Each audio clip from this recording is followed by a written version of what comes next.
Hi ಎಲ್ಲರಿಗೂ ನಮಸ್ಕಾರ. ಇವತ್ತಿನ ವಿಡಿಯೋ ಬಂದು ನಿಂಬೆಹಣ್ಣಿನ ಸಿಹಿ ಉಪ್ಪಿನಕಾಯಿನ ಯಾವ ರೀತಿಯಾಗಿ ಮಾಡ್ಕೊಳ್ಳೋದು ಅಂಥೇಳಿ ತೋರಿಸ್ಕೊಡ್ತಾ ಇದ್ದೀನಿ. ಸಂಪೂರ್ಣ ವಿಡಿಯೋನ ಸ್ಕಿಪ್ ಮಾಡದೆ ನೋಡಿ. ತುಂಬಾ ಈಸಿಯಾಗಿ ಇನ್ಸ್ಟೆಂಟಾಗಿ ಮಾಡ್ಕೋಬೋದು. ಈ ಒಂದು ಉಪ್ಪಿನಕಾಯಿನ ಮಾಡಿಕೊಂಡು ನಾವು ತಿಂಗಳಾನುಗಂಟ್ಲೆ ಇದನ್ನು ಸ್ಟೋರ್ ಮಾಡಿ ಕೂಡ ಇಟ್ಕೋಬೋದು. ಒಂದು 6 ಮಂತ್ ಟು 1 ಇಯರ್ವರೆಗೂ ಕೂಡ ನಾವು ಇದನ್ನು ಸ್ಟೋರ್ ಮಾಡಿ ಇಟ್ಕೋಬೋದು. ಅಷ್ಟು ಚೆನ್ನಾಗಿ ಅಷ್ಟು ಅದ್ಭುತವಾಗಿ ಇರುತ್ತೆ. ಊಟಕ್ಕೆ ಉಪ್ಪಿನಕಾಯಿ ಇಲ್ಲದೆ ಹೋದರೆ ಊಟನೇ ಸಂಪೂರ್ಣ ಆಗಲ್ಲ ಅಂತ ಅಂತೀವಿ. ಅದೇ ಉಪ್ಪಿನಕಾಯಿನ ನಾವು ಮನೆಯಲ್ಲಿ ಮಾಡ್ಕೊಳ್ಳೋದು ಹೇಗೆ ಅಂಥೇಳಿ ತೋರಿಸ್ಕೊಡ್ತಾ ಇದ್ದೀನಿ.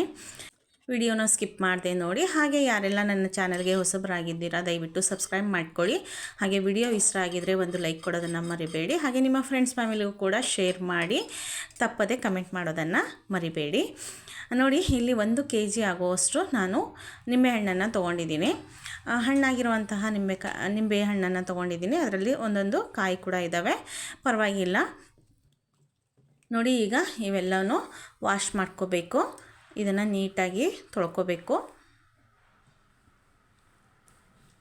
ನೋಡಿ, ಈ ಥರ ಚೆನ್ನಾಗಿ ತೊಳ್ಕೊಬೇಕು. ಸ್ವಲ್ಪ ಕೈಯಿಂದ ಉಜ್ಜಿ ತೊಳ್ಕೊಳ್ಳೋಣ.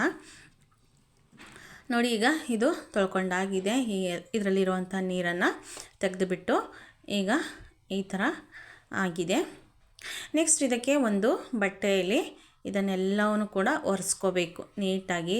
ಒಂದು ಹನಿ ಕೂಡ ಇದರಲ್ಲಿ ನೀರಿಲ್ಲದೆ ಇರೋ ಹಾಗೆ ನಾವು ಚೆನ್ನಾಗಿ ಇದನ್ನು ಒರೆಸ್ಕೋಬೇಕು. ಇದಕ್ಕೆ ನಾವು ನೀರು ಮುಟ್ಟಿಸೋ ಹಾಗಿಲ್ಲ, ಓಕೆನಾ. ನಾವು ನಿಂಬೆಹಣ್ಣು ಹೆಚ್ಚಾದ ಮೇಲೆ ಇದಕ್ಕೆ ನೀರನ್ನು ಮುಟ್ಟಿಸೋ ಹಾಗಿಲ್ಲ. ನೋಡಿ, ಈಗ ಚೆನ್ನಾಗಿ ಇದನ್ನು ಡ್ರೈ ಮಾಡ್ಕೋಬೇಕು, ಒರೆಸ್ಕೋಬೇಕು. ಮೇಲ್ಗಡೆ ಇರುವಂತಹ ನೀರಿನ ಅಂಶ ಒಂದು ಚೂರು ಕೂಡ ಇಲ್ಲದೆ ಇರೋ ಹಾಗೆ ಇದನ್ನು ಚೆನ್ನಾಗಿ ಒರೆಸ್ಕೋಬೇಕು. ನೋಡಿ, ಈಗ ಒಂದು ಟವಲ್ ಮೇಲೆ ಹಾಕಿಬಿಟ್ಟು ಇದನ್ನು ಚೆನ್ನಾಗಿ ಒರೆಸ್ಕೊಳ್ತಾ ಇದ್ದೀನಿ. ಆದರೂ ಕೂಡ ನೀರು ಇಂಗಲಿಲ್ಲ. ಹಾಗಾಗಿ ಮತ್ತೆ ಇನ್ನೊಂದು ಕಾಟನ್ ಬಟ್ಟೆನ ತೊಗೊಂಡು ಚೆನ್ನಾಗಿ ಒಂದೊಂದೇ ಹಣ್ಣನ್ನು ನೀಟಾಗಿ ಈ ಥರ ಒರೆಸಿ ಇಟ್ಕೊಳ್ತಾ ಇದ್ದೀನಿ. ನೀರಿತ್ತು ಅಂದರೆ ಬೇಗನೆ ಕೆಟ್ಟು ಹೋಗುತ್ತೆ ಉಪ್ಪಿನಕಾಯಿ, ಜಾಸ್ತಿ ದಿವಸ ಬರೋದಿಲ್ಲ. ಹಾಗಾಗಿ ಇದನ್ನು ನೀರಿಲ್ಲದೆ ಇರೋ ಹಾಗೆ ಒರೆಸ್ಕೊಂಡು ಇಟ್ಕೋಬೇಕು. ನೆಕ್ಸ್ಟ್ ಇದಕ್ಕೆ ನಾನು ಒಂದು ಕಟರ್ ಪ್ಲೇಟನ್ನು ತೊಗೊಂಡಿದ್ದೀನಿ. ಹಾಗೆ ಒಂದು ನೈಫ್ನ ತೊಗೊಂಡಿದ್ದೀನಿ. ಇದರಲ್ಲೂ ಕೂಡ ಒಂದು ಹನಿ ನೀರಿಲ್ಲದೆ ಇರೋ ಹಾಗೆ ಒರೆಸ್ಕೊಂಡು ತೊಗೊಳ್ತಾ ಇದ್ದೀನಿ. ನೋಡಿ, ಈಗ ಒಂದೊಂದೇ ನಿಂಬೆಹಣ್ಣನ್ನು ಈ ಥರ ಕಟ್ ಮಾಡ್ಕೊಳ್ತಾ ಇದ್ದೀನಿ. ಒಂದು ನಿಂಬೆಕಾಯಲ್ಲಿ 8 ಪೀಸಸ್ ಆಗೋ ಹಾಗೆ ನಾನು ಇದನ್ನು ಕಟ್ ಮಾಡ್ಕೊಳ್ತಾ ಇದ್ದೀನಿ. ಅದರಲ್ಲಿರುವಂತಹ ಬೀಜಗಳು ಬಂದರೆ ತೆಗೀರಿ, ಇಲ್ಲ ಅಂದರೆ ಬೇಡ. ಎಷ್ಟು ಬರ್ತಾವೋ ಅಷ್ಟನ್ನು ಸೈಡಿಗೆ ತೆಗೆದಿಟ್ಕೊಳ್ಳಿ.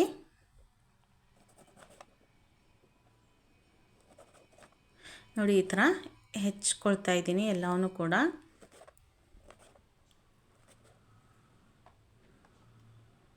ಹೀಗೆ ಬೀಜಗಳು ಬಂದರೆ ತೆಗೆದುಕೊಳ್ಳಿ.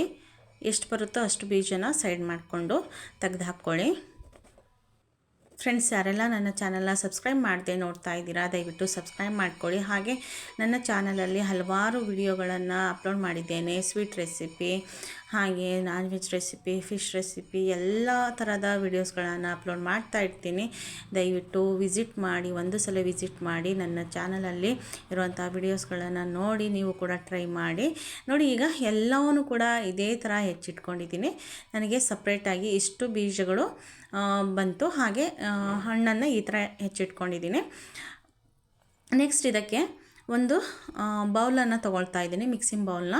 ನೋಡಿ, ಇದೇ ಬೌಲ್ ಕೂಡ ಇದನ್ನು ಕೂಡ ಚೆನ್ನಾಗಿ ಒರೆಸಿ ಇದರಲ್ಲಿ ಇರುವಂಥ ನೀರೆಲ್ಲ ಒರೆಸ್ಬಿಟ್ಟು ತೊಗೊಳ್ತಾ ಇದ್ದೀನಿ. ನೋಡಿ, ಇದನ್ನು ಇಟ್ಕೊಂಡಿರುವಂಥ ಹಣ್ಣನ್ನು ಇದರಲ್ಲಿ ಸೇರಿಸ್ಕೊಳ್ತಾ ಇದ್ದೀನಿ. ನೋಡಿ, ಈಗ ಇಷ್ಟು ಸೇರಿಸ್ಕೊಂಡಾಗಿದೆ. ನೆಕ್ಸ್ಟ್ ಇದಕ್ಕೆ ನಾನು ಉಪ್ಪನ್ನು ಸೇರಿಸ್ಕೊಳ್ತಾ ಇದ್ದೀನಿ. ನೋಡಿ, ಒಂದು ಜಾಮೂನ್ ತಿನ್ನುವಂಥ ಬಟ್ಲಲ್ಲಿ ಉಪ್ಪನ್ನು ತೊಗೊಂಡಿದ್ದೀನಿ. ಅದರಲ್ಲಿ ಒಂದು 3/4 ಭಾಗ ಆಗುವಷ್ಟು ಉಪ್ಪನ್ನು ಸೇರಿಸ್ಕೊಂಡು ಇದನ್ನು 1 ದಿನ ನೆನೆಯಲಿಕ್ಕೆ ಬಿಡ್ತಾಯಿದ್ದೀನಿ, ಓಕೆನಾ.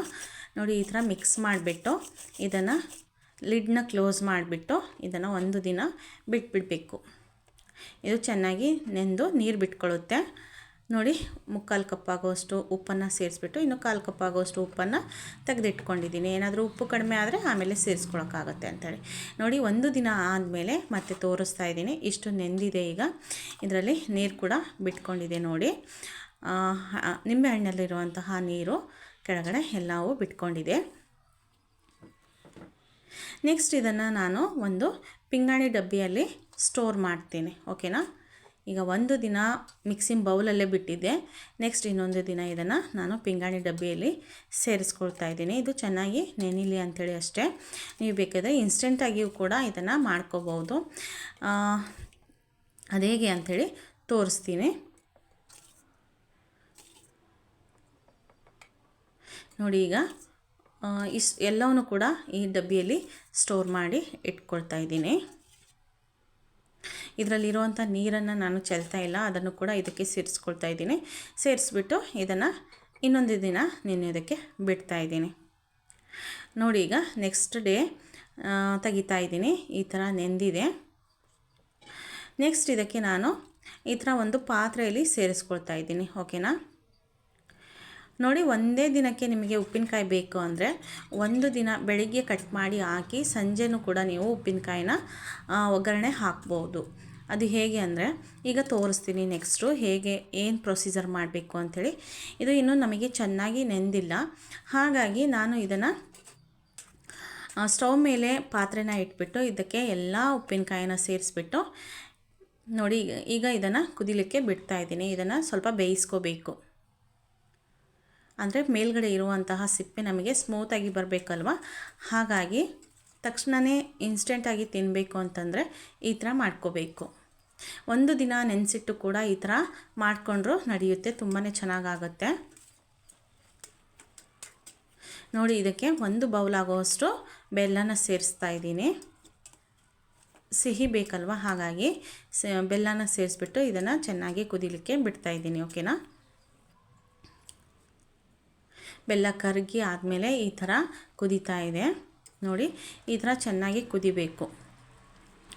ನೀರು ಜಾಸ್ತಿ ಅಂತ ಅನ್ನಿಸ್ತಾ ಇದೆ, ನೀರು ಏನು ಜಾಸ್ತಿ ಆಗೋಲ್ಲ. ಇದು ತಣ್ಣಗಾದ್ಮೇಲೆ ಗಟ್ಟಿ ಆಗುತ್ತೆ, ಹಾಗಾಗಿ ಇಷ್ಟು ನೀರಿದ್ರೂ ಪರವಾಗಿಲ್ಲ, ಚೆನ್ನಾಗಿ ಆಗುತ್ತೆ ಉಪ್ಪಿನಕಾಯಿ ನೋಡಿ. ಈಗ ಚೆನ್ನಾಗಿ ಬೆಂದಿದೆ. ಈಗ ಇದರ ಸಿಪ್ಪೆ ಕೂಡ ಸ್ಮೂತ್ ಆಗಿದೆ, ಅಂದರೆ ಸಾಫ್ಟ್ ಆಗಿದೆ ನೋಡಿ. ಈಗ ಇಷ್ಟು ಬೆಳ್ಳುಳ್ಳಿನ ತಗೊಂಡಿದ್ದೀನಿ, ಇದನ್ನು ಜಜ್ಕೊಳ್ತೀನಿ ಬೆಳ್ಳುಳ್ಳಿನ. ನೆಕ್ಸ್ಟು ಒಂದು ಪ್ಯಾನನ್ನು ಒಲೆ ಮೇಲೆ ಇಟ್ಬಿಟ್ಟು 2 ಟೇಬಲ್ ಸ್ಪೂನ್ ಆಗುವಷ್ಟು ಸಾಸಿವೆನ ಸೇರಿಸ್ಕೊಳ್ತಾ ಇದ್ದೀನಿ. ಪ್ಯಾನನ್ನು ಬಿಸಿ ಮಾಡ್ಕೋಬೇಕು. ನೆಕ್ಸ್ಟು 1 ಟೇಬಲ್ ಸ್ಪೂನ್ ಆಗುವಷ್ಟು ಕಾಳುಮೆಣಸನ್ನು ಸೇರಿಸ್ಕೊಳ್ತಾ ಇದ್ದೀನಿ. ನೆಕ್ಸ್ಟು 1/4 ಟೇಬಲ್ ಸ್ಪೂನ್ ಆಗುವಷ್ಟು ಮೆಂತ್ಯನ ಸೇರಿಸ್ಕೊಳ್ತಾ ಇದ್ದೀನಿ. ಮೆಂತ್ಯನ ಜಾಸ್ತಿ ಸೇರಿಸ್ಕೊಳ್ಳೋಕೆ ಹೋಗಬೇಡಿ, ಯಾಕಂದರೆ ನಿಂಬೆಹಣ್ಣಿನ ಸಿಪ್ಪೆ ಕೂಡ ಕಹಿ ಇರುತ್ತೆ, ಹಾಗಾಗಿ ಮೆಂತ್ಯ ಸ್ವಲ್ಪ ಕಡಿಮೆನೇ ಸೇರಿಸ್ಕೊಳ್ಳಿ ನೋಡಿ. ಈಗ ಇದನ್ನು ಡ್ರೈ ಆಗಿ ರೋಸ್ಟ್ ಮಾಡ್ಕೋಬೇಕು, ಓಕೆನಾ. ನೋಡಿ ಈಗ ಇದು ಚಟಪಟ ಸಿಡಿತಾ ಇದೆ. ಇಷ್ಟು ಡ್ರೈ ಆಗಿ ಇದನ್ನು ರೋಸ್ಟ್ ಮಾಡಿಕೊಂಡು ಇದನ್ನು ಈಗ ಒಂದು ಪ್ಲೇಟಿಗೆ ಸೇರಿಸ್ಕೊಳ್ತಾ ಇದ್ದೀನಿ. ಇದು ತಣ್ಣಗಾಗಲಿಕ್ಕೆ ಬಿಟ್ಬಿಡೋಣ. ನೆಕ್ಸ್ಟ್ ನಾವು ಒಗ್ಗರಣೆನ ರೆಡಿ ಮಾಡ್ಕೊಳ್ಳೋಣ, ಓಕೆನಾ. ತಣ್ಣಗಾದಮೇಲೆ ಅದನ್ನು ನಾವು ಪೌಡ್ರ್ ಮಾಡ್ಕೋಬೇಕು ನೋಡಿ. ಈಗ ತೊಗೊಂಡಿರುವಂಥ ಬೆಳ್ಳುಳ್ಳಿನ ಜಜ್ಜಿಬಿಟ್ಟು ಎಣ್ಣೆಗೆ ಸೇರಿಸ್ಕೊಳ್ತಾ ಇದ್ದೀನಿ. ಬೆಳ್ಳುಳ್ಳಿ ನಿಮಗೆ ಎಷ್ಟು ಬೇಕೋ ಅಷ್ಟನ್ನು ಹಾಕ್ಕೊಳ್ಳಿ, ಓಕೆನಾ. ಇಷ್ಟೇ ಹಾಕಬೇಕು, ಇಷ್ಟೇ ಕ್ವಾಂಟಿಟಿ ಬೇಕು ಅಂತ ಏನಿಲ್ಲ ನೋಡಿ. ಈಗ ಬೆಳ್ಳುಳ್ಳಿ ಕೂಡ ಚೆನ್ನಾಗಿ ಬ್ರೌನಿಶ್ ಆಗ್ತಾಯಿದೆ ನೋಡಿ. ಎಷ್ಟು ಬ್ರೌನ್ ಆದರೆ ಸಾಕು ಬೆಳ್ಳುಳ್ಳಿ. ಈಗ ನಮಗೆ ಈ ಥರ ಬ್ರೌನ್ ಕಲರಿಗೆ ತಿರುಗಿದ ಮೇಲೆ ಇದಕ್ಕೆ ನಾನು 2 ಟೇಬಲ್ ಸ್ಪೂನ್ ಆಗೋಷ್ಟು ಅಚ್ಚ ಖಾರದ ಪೌಡ್ರನ್ನು ತೊಗೊಳ್ತಾ ಇದ್ದೀನಿ. ಸ್ಟವ್ನ ಆಫ್ ಮಾಡ್ಕೋಬೇಕು. ಈ ಟೈಮಲ್ಲಿ ನಾವು ಸ್ಟವ್ನ ಆಫ್ ಮಾಡ್ಕೋಬೇಕು, ಯಾಕಂದರೆ ಅಚ್ಚ ಖಾರದ ಪುಡಿ ಸೀದು ಹೋಗೋ ಸಾಧ್ಯತೆ ಇರುತ್ತೆ. ಹಾಗಾಗಿ ಸ್ಟವ್ನ ಆಫ್ ಮಾಡಿಕೊಂಡು ಇದನ್ನು ಎಣ್ಣೆಯಲ್ಲೇ ನಾವು ಫ್ರೈ ಮಾಡ್ಕೋಬೇಕು. ಎಣ್ಣೆ ಬಿಸಿ ಆಗಿರುತ್ತಲ್ವ, ಅದರಲ್ಲೇ ಈ ಖಾರದ ಪೌಡ್ರನ್ನ ನಾವು ಬೇಯಿಸ್ಕೋಬೇಕಾಗತ್ತೆ. ನೆಕ್ಸ್ಟ್ ಇದಕ್ಕೆ ನಾವು ಸಾಸಿವೆ, ಮೆಂತ್ಯ ಮತ್ತು ಕಾಳುಮೆಣಸನ್ನು ರೋಸ್ಟ್ ಮಾಡಿ ಪೌಡ್ರ್ ಮಾಡ್ಕೊಂಡಿರೋವಂತಹ ಪೌಡ್ರನ್ನು ಇದಕ್ಕೆ ಸೇರಿಸ್ಕೊಳ್ತಾ ಇದ್ದೀನಿ. ಇದನ್ನು ಕೂಡ ನಾನು ಒಲೆ ಹಚ್ಚಿ ಸೇರಿಸ್ಕೊಳ್ತಾ ಇಲ್ಲ, ಒಲೆನ ಆಫ್ ಮಾಡಿಬಿಟ್ಟು ಇದನ್ನು ಎಣ್ಣೆಯಲ್ಲಿ ಬಿಸಿಯಾಗಿರುವಂತಹ ಎಣ್ಣೆಯಲ್ಲೇ ಇದನ್ನು ರೋಸ್ಟ್ ಮಾಡ್ಕೊಳ್ತಾ ಇದ್ದೀನಿ. ಇಲ್ಲಾಂದರೆ ಒಗ್ಗರಣೆ ಕಹಿ ಬಂದುಬಿಡುತ್ತೆ. ನೆಕ್ಸ್ಟು ನಾವು ಇದನ್ನು ತಣ್ಣಗಾಗಲಿಕ್ಕೆ ಬಿಟ್ಬಿಡೋಣ. ನೆಕ್ಸ್ಟ್ ಇಲ್ಲಿ ನಾನು ನಿಂಬೆಹಣ್ಣನ್ನು ಬೇಯಿಸ್ಕೊಂಡಿದ್ವಲ್ಲ ಬೆಲ್ಲದಲ್ಲಿ, ಅದು ಕೂಡ ಚೆನ್ನಾಗಿ ಸಂಪೂರ್ಣ ತಣ್ಣಗಾಗಬೇಕು. ಎರಡೂ ಕೂಡ ಸಂಪೂರ್ಣವಾಗಿ ತಣ್ಣಗಾದಮೇಲೆ ನಾವು ಒಗ್ಗರಣೆ ಮತ್ತು ನಿಂಬೆಹಣ್ಣನ್ನು ಮಿಕ್ಸ್ ಮಾಡಬೇಕು. ಇಲ್ಲ ಅಂದರೆ ಉಪ್ಪಿನಕಾಯಿ ಹಾಳಾಗಿಬಿಡುತ್ತೆ. ಬಿಸಿ ಬಿಸಿಯಲ್ಲೇ ನಾವು ಸೇರಿಸ್ಬಿಟ್ವಿ ಅಂದರೆ ಉಪ್ಪಿನಕಾಯಿ ನಮಗೆ ಹಾಳಾಗಿಬಿಡುತ್ತೆ, ಜಾಸ್ತಿ ದಿನ ಸ್ಟೋರ್ ಮಾಡಲಿಕ್ಕೆ ಆಗೋದಿಲ್ಲ. ನೋಡಿ, ಈಗ ಎಲ್ಲನೂ ಕೂಡ ಚೆನ್ನಾಗಿ ಮಿಕ್ಸ್ ಮಾಡ್ಕೋಬೇಕು. ನೋಡಿ ಎಷ್ಟು ಚೆನ್ನಾಗಿ, ಎಷ್ಟು ಅದ್ಭುತವಾಗಿ ಕಾಣಿಸ್ತಾ ಇದೆ. ತಿನ್ನಲಿಕ್ಕೂ ಕೂಡ ಅಷ್ಟೇ ರುಚಿಯಾಗಿರುತ್ತೆ. ಸಿಹಿಯಾಗಿ, ಹುಳಿಯಾಗಿ, ಖಾರವಾಗಿ ತುಂಬಾ ರುಚಿಯಾಗಿರುತ್ತೆ. ಒಂದು 6ರಿಂದ 1 ವರ್ಷದವರೆಗೂ ಕೂಡ ನಾವು ಈ ಥರ ಸ್ಟೋರ್ ಮಾಡಿ ಇಟ್ಕೋಬೋದು. ಯಾವುದೇ ಕಾರಣಕ್ಕೂ ಕೆಡೋದಿಲ್ಲ, ಅಷ್ಟು ಚೆನ್ನಾಗಿ ಇದು ಬರುತ್ತೆ. ಯಾಕಂದರೆ ಇದರಲ್ಲಿ ಒಂದು ಹನಿ ಕೂಡ ನಾವು ನೀರಿನ ಅಂಶನ ಮುಟ್ಟಿಸಿಲ್ಲ. ಹಾಗಾಗಿ ನೋಡಿ, ಈಗ ನಮಗೆ ಸಿಹಿ ನಿಂಬೆಹಣ್ಣಿನ ಉಪ್ಪಿನಕಾಯಿ ರೆಡಿ ಆಯಿತು. ಇಷ್ಟೇ ಈಸಿಯಾಗಿ ಮಾಡ್ಕೋಬೋದು ಫ್ರೆಂಡ್ಸ್. ನೀವು ಕೂಡ ಮನೆಯಲ್ಲಿ ಟ್ರೈ ಮಾಡಿ ಹೇಗೆ ಬಂತು ಅಂಥೇಳಿ ನನಗೆ ಕಮೆಂಟಲ್ಲಿ ತಿಳಿಸಿ. ಹಾಗೆ ವಿಡಿಯೋ ಇಷ್ಟ ಆಗಿದರೆ ಒಂದು ಲೈಕ್ ಕೊಡೋದನ್ನು ಮರಿಬೇಡಿ. ನಿಮ್ಮ ಫ್ರೆಂಡ್ಸ್ ಫ್ಯಾಮಿಲಿಗೂ ಕೂಡ ಶೇರ್ ಮಾಡಿ. ಹಾಗೆ ನನ್ನ ವಿಡಿಯೋಸ್ನ ಫಾಲೋ ಮಾಡಿ. ನೋಡಿ ಎಷ್ಟು ಅದ್ಭುತವಾಗಿ ಬಂದಿದೆ ನಮಗೆ ಉಪ್ಪಿನಕಾಯಿ. ಇದನ್ನು ಈಗ ಒಂದು ಬೌಲಿಗೆ ನಾನು ಸರ್ವ್ ಮಾಡ್ಕೊಳ್ತೀನಿ. ತುಂಬಾ ಅದ್ಭುತವಾಗಿರುವಂತಹ ಒಂದು ಉಪ್ಪಿನಕಾಯಿ ರೆಡಿಯಾಗಿದೆ. ಇಷ್ಟು ಹೊತ್ತು ಈ ವಿಡಿಯೋನ ಟೈಮ್ ಕೊಟ್ಟು ನೋಡಿದ್ದಕ್ಕಾಗಿ ತುಂಬ ತುಂಬ ಧನ್ಯವಾದಗಳು. ಹಾಗೆ ಮತ್ತೆ ಮುಂದಿನ ವಿಡಿಯೋದಲ್ಲಿ ಮತ್ತೆ ಸಿಗೋಣ. ಅಲ್ಲಿವರೆಗೂ ಬಾಯ್, ಟೇಕ್ ಕೇರ್.